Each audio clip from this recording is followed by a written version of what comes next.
तर शिवाजी पार्कवरती चहाचा कॅफे उघडलाय असा टोला खासदार संजय राऊत यांनी मारला होता आणि याला मंत्री संजय शिरसाट यांनी त्यांच्याच भाषेमध्ये उत्तर दिलेलं आहे।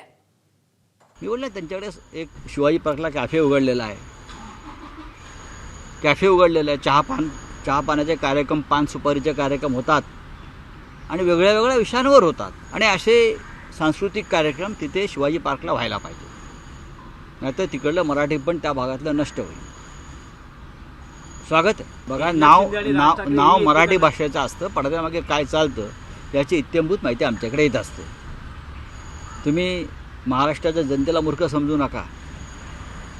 शिवाजी पार्कामध्ये शिवतीर्थावर शिवसेनेचा जन्म झालेला आहे, त्याच्यामुळे आमची तिकडे माणसं आहेत ना। राज ठाकरेंनी एक कॅफे काढला आहे आणि लोक तिथे कॉफी प्यायला जातात। तुमच्याकडे कोणी येत नाही। आता उभाटाची अवस्था अशी झाली की त्यांना लोकांना फोन करून बोलवावं लागतं, त्यांच्या दरवाजात कोणी जायला तयार नाही। त्यांनी जरी कॉफीचा हाऊस टाकला असेल तर यांची चहाची टपरी सुद्धा चालत नाहीये, अशी यांची अवस्था आहे। एबीपी माझा, उघडा डोळे बघा नीट।